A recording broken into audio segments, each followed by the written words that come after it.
4 people have been killed and 500 people have been arrested in Angola after a taxi driver strike turned into large protests. I'm Melissa Isimbi, reporting for G&I News Updates. We welcome you today. Although subsidy cuts had been ongoing since 2023, peaceful opposition had occurred, but the new surge in protests became significant around mid to late July. At least 22 people have been killed in violent protests across Angola following a sharp fuel price hike since they began on Monday, July 28, 2025, when a 3-day strike was launched by a minibus taxi associations in Luanda. In marking a dramatic escalation from the previous day's death toll of 4, the unrest triggered by the government's decision to slash diesel subsidies has led to widespread clashes, looting, and mass arrests, with tensions spreading from the capital, Luanda, to other provinces. Angola is a resource-rich country in South Africa, bordered by Namibia, DRC, Zambia, and the Atlantic Ocean, with Luanda as its capital. Imagine 38 million population and mostly young, while Portuguese is the official language as Angola was colonized by Portugal for over 400 years and gained independence in 1975. Followed by a long civil war that ended in 2002, the war ended in MPLA victory and national peace, where it left Angola deeply scarred and struggling to build itself socially, politically, and economically. Though the country is rich in oil and diamonds, but faces high poverty and unemployment. It is a presidential republic led by President João Lourenço and remains influenced by both African traditions and Portuguese culture. On July 1, 2025, the Angolan government removed diesel subsidies and increased the price by about 30 to 33%, raising it from roughly 300 to 400 kwanzas per liter. This was part of broader fiscal reforms and IMF-backed austerity aimed at reducing fuel subsidies, which consumed around 4% GDP in 2024. Thousands of people joined the chauffeurs, escalating the strike into the largest anti-government protests in Angola in recent years. Police used tear gas and smoke grenades against demonstrators as public buses and private cars were destroyed and more than 40 stores were vandalized. The 2-day demonstrations also saw clashes between law enforcement and protesters. Police said on Tuesday that order had been restored in most parts of the city. The rise in fuel prices was the final push that sparked anger among many people, where they say that they're tired and frustrated.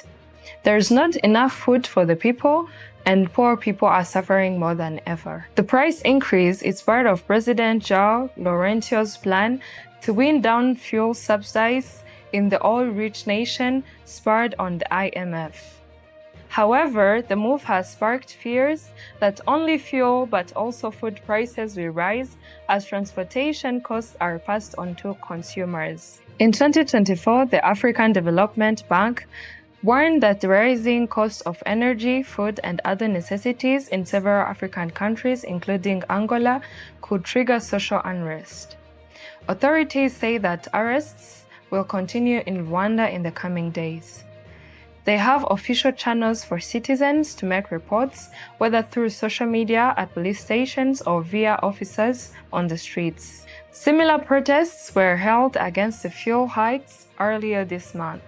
The Human Rights Watch (HRW) had accused the police of using excessive force against a largely peaceful demonstration.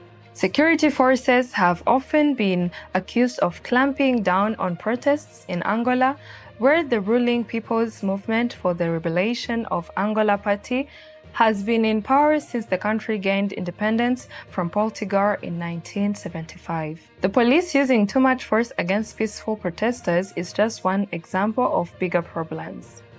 The recent protests in Angola began after the government removed fuel subsidies, causing prices to rise. Many people are angry because life is already difficult with widespread poverty, hunger, and limited freedom of expression. If the government fails to listen and make meaningful changes, the country could face even greater challenges despite being rich in oil and natural resources. Unfortunately, these benefits are being enjoyed by people who have power, while the poor remain suffering. Let's see what's going on between Trump, Beyonce, Oprah, and Kamala Harris. The former US President Donald Trump is once again making headlines, this time for going after big names like Beyonce, Oprah, and the Vice President, Kamala Harris. He's claiming that during the 2024 election, Kamala Harris paid these celebrities for their public support, which he says is illegal. But here's the thing, there's no solid proof to back this up. In fact, past investigations have already shown these claims are not true. And let's see why Trump is trying to do this. Some people think Trump is trying to distract the public from more serious issues like calls for him to release documents related to Jeffrey Epstein. Instead, he's focused on celebrities who supported his opponent. Trump is saying on his social media platforms, called the Truth Social, that Trump went on a long rant. He accused Harris and the Democrats of spending millions to buy celebrity endorsements. He said Beyonce got $11 million even though she didn't sing, Oprah got $3 million, and the TV host Al Sharpton got money too, just for showing up. He said all of this is illegal and called for them all to be prosecuted. But again, financial records from Harris' campaign don't show payments to these celebrities.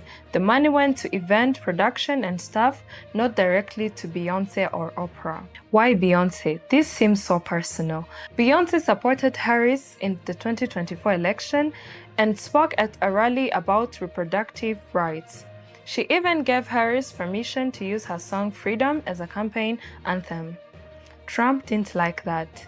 He mocked her appearance at a rally and complained that she didn't sing and that people booed. We can simply ask ourselves that, is this really about law or about jealousy? That's what many people are wondering.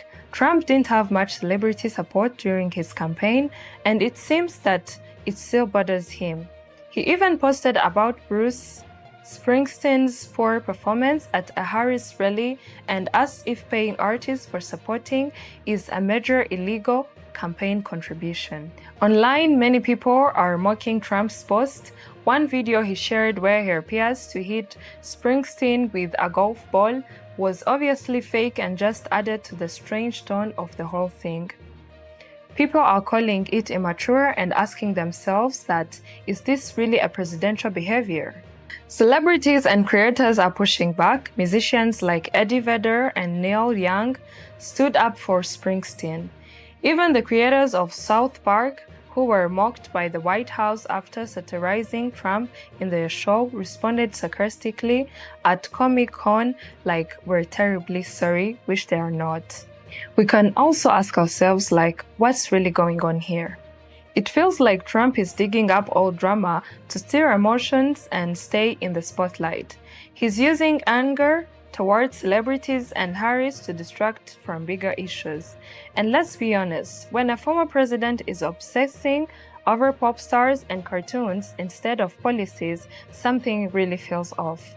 Is this really about justice, or is this another way of pointing fingers, grab headlines, and attack people who don't support him? Thank you for watching us today. This is G&I News Updates. I'm Melissa Isimbi. Kindly don't forget to like, comment, share, and subscribe.